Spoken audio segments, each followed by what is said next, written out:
Hi guys, this is Michael Orrell from MobileBurn.com, and I'm here to show you two new versions of the LG Optimus G flagship smartphone. This one here is for AT&T. It'll be available on November 2nd for $199.99. The Sprint version here on the right will be available on November 11th for $199.99.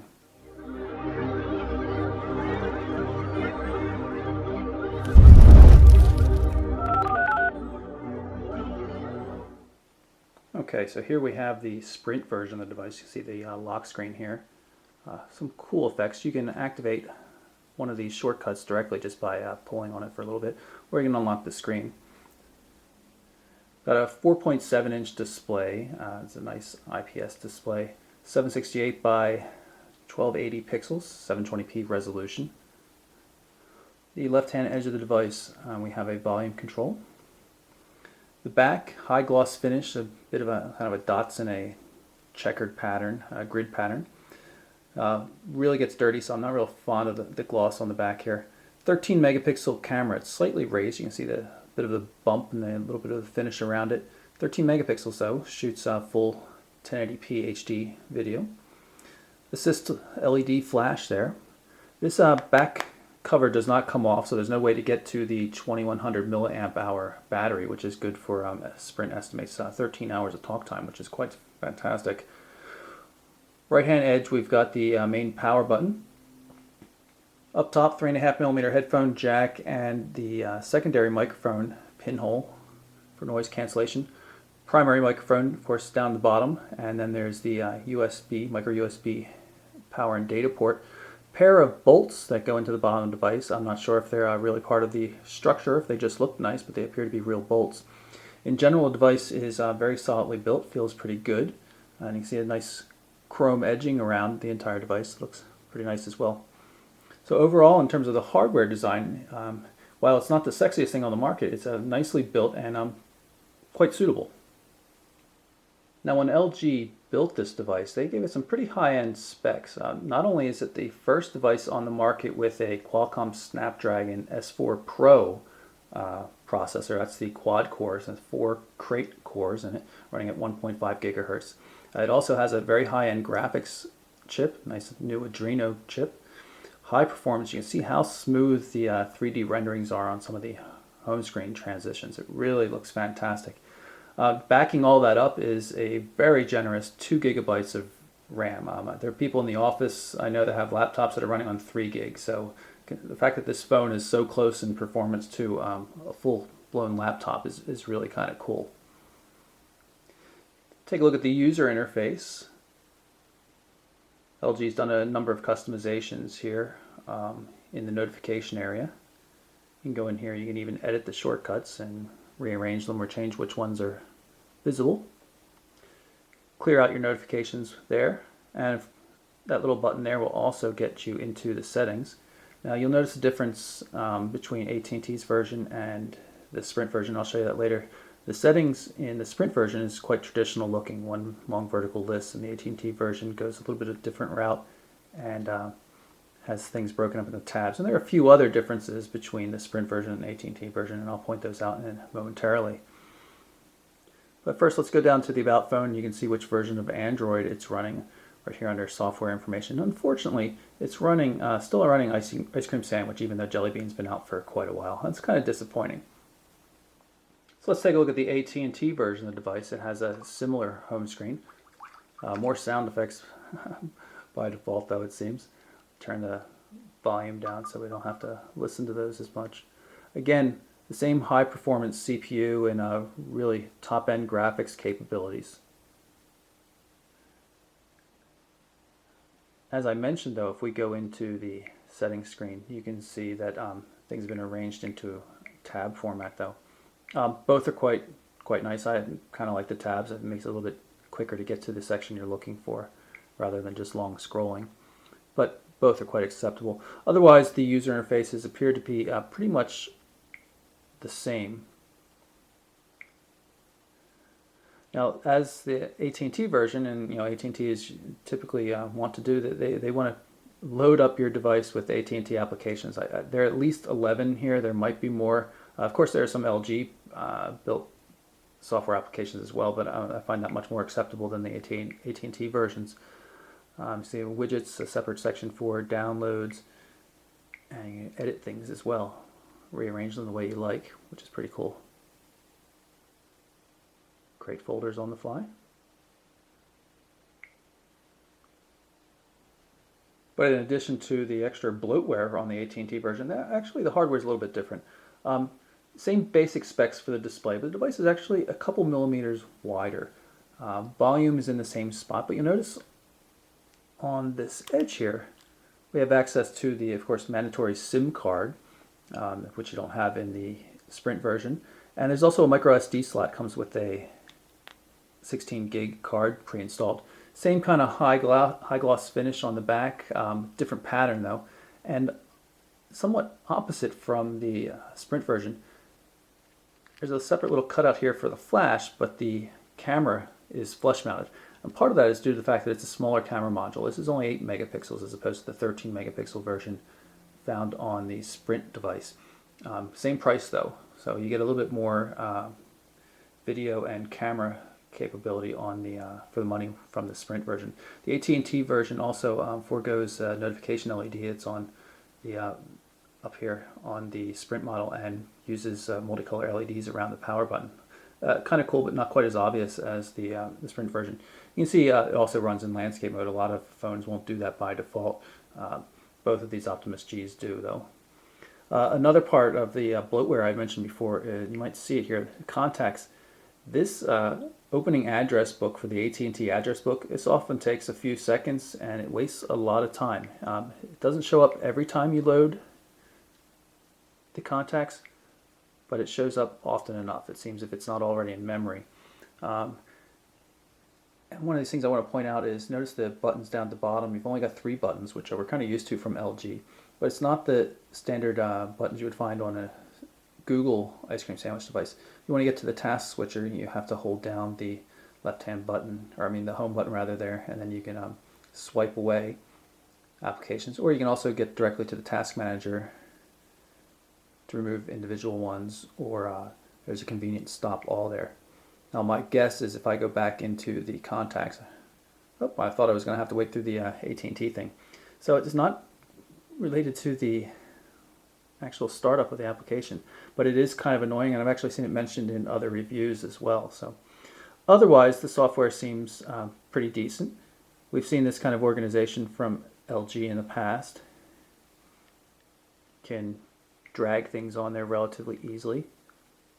The AT&T Navigator is quite nice. It's not free though, but it's pretty cool. You can set up your home and work, and it'll give you little images there showing traffic conditions on the way to for your morning and night commute and everything. It's pretty nice.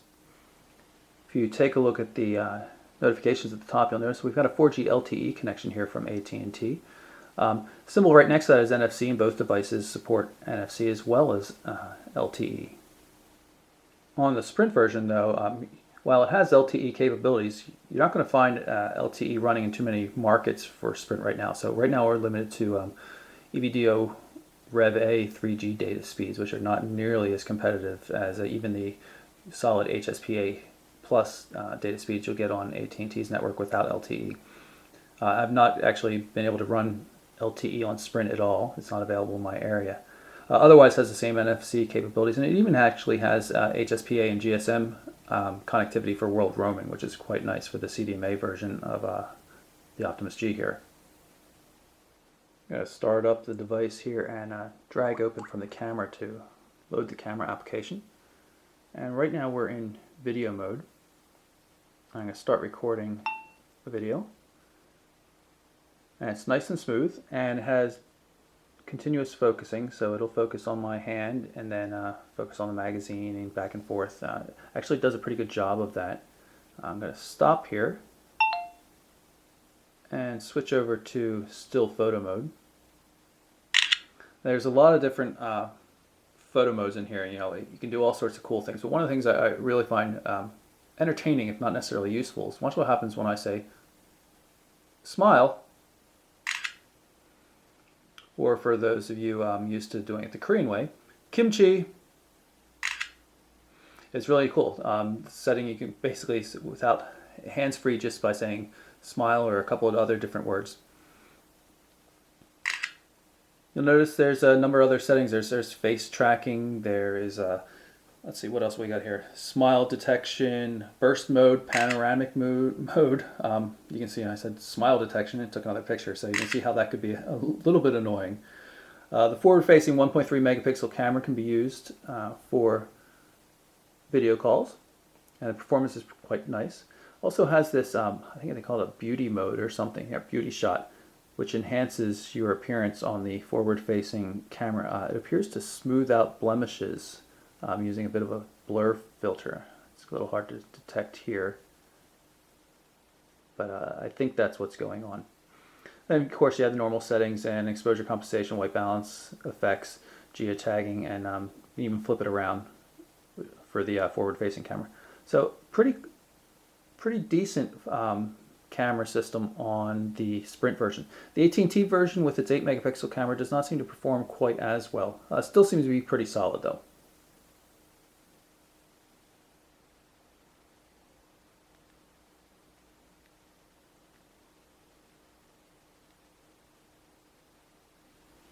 One of the things that LG has added to the system is called a Q slide, and it allows you to watch a movie. Right now the video is starting out in the dark. Watch a movie overlaid while you're doing other things. So you can see I can change the opacity of it, and I'm able to use the rest of the device. So I could be text messaging or something while the video is still going. I can do pretty much anything while that's working.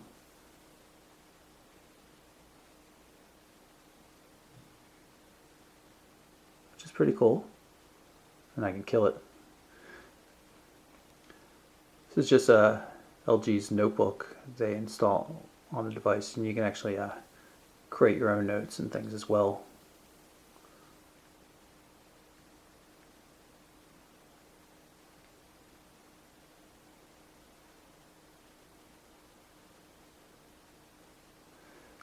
Comes with two browsers. It's an ice cream sandwich device. You're really not going to want to use the stock Android browser though with the LG customizations. There's really no reason to be using that. You should be using Chrome. It's a infinitely better browser. Just the shared syncing between all your different devices, even your desktop and tablets and things like that, it's really quite nice. The interface is really slick. Okay, I'm going to show you a couple of things right now. First of all, I'm going to show you what the keyboard looks like. Rather standard looking, kind of an iPhone ripoff in terms of the look. And you can naturally type things as you would expect, but it also supports a swipe-like functionality. It doesn't work perfectly, but it's okay at times. I'll try to do mobile burn here and see if it picks it up. Nope, got mobility, and mobile burn was the second guess. Pull up the page. On a Wi-Fi connection now, the Sprint signal is a little weak. Reception's not the best. It's about average, I guess, for a Sprint device, and Sprint signal is a little bit weak in my area to start with, so bit of a compromise here having to use Wi-Fi. Page is now fully loaded. Pretty smooth. Still some stutters occasionally. The zooming is quite nice though. Of course you can manually zoom. Works in landscape mode as well. And let's see. Click through to another story, see it load up. Things come up pretty quickly. Overall performance has been quite good on the device. Let's take a look at some of the apps that come preloaded here. It's not nearly as many as on the AT&T version. Some of the iconography is a little bit different in various spots of the system, but otherwise the functionality is pretty similar. Performance has been very good. Ran a bunch of different benchmarks, Velamo, Linpack, Nenomar, and on the initial running of all of those, they just eked out the otherwise best-in-class devices, which would have been the HTC One X and the Galaxy S3 from Samsung.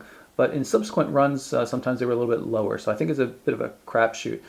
Needless to say, Qualcomm's quad-core crate processor, the S4 Pro in this device, is at least as good as anything else that's on the market.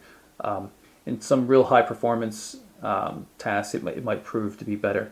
One thing that's interesting to point out, though, is there is a eco mode on this device, and let's see, maybe it's under quad core control, yeah. And in spite of the fact that it says it will, take more strict, control over the processor, and you would expect to get less performance and more battery life. Battery life might be a little bit better. It's hard to tell, but performance doesn't seem to be impacted at all, even when running benchmarks meant for a quad-core phone. So I'm not exactly sure how much that's actually doing at this point. Maybe it's something that LG could tweak a little bit further and get even more economy out of the battery from it. But overall, very pleased with both devices. If I had to pick, I would certainly pick the Sprint version. Just the fact that the AT&T version is a little bit wider. Let's see, you can see it's like 2.5 millimeters wider. You might be able to see the edge sticking out there on the top, and the fact that it doesn't have the 13 megapixel camera. It's just otherwise very similar specs. You do get the bonus micro SD memory card slot though that you don't get on the Sprint version. The Sprint version does have a 32 gig of internal storage though. But both of them are very, very nice. Really can't go wrong with either of them. So if you're an AT&T customer or a Sprint customer and you're looking for the latest in quad-core power, and this is the first device to hit the market with the Snapdragon S4 Pro, then it's definitely something worth looking at. So again, that's the LG Optimus G for AT&T and Sprint. For MobileBurn.com, I'm Michael Orrell. Thanks for watching.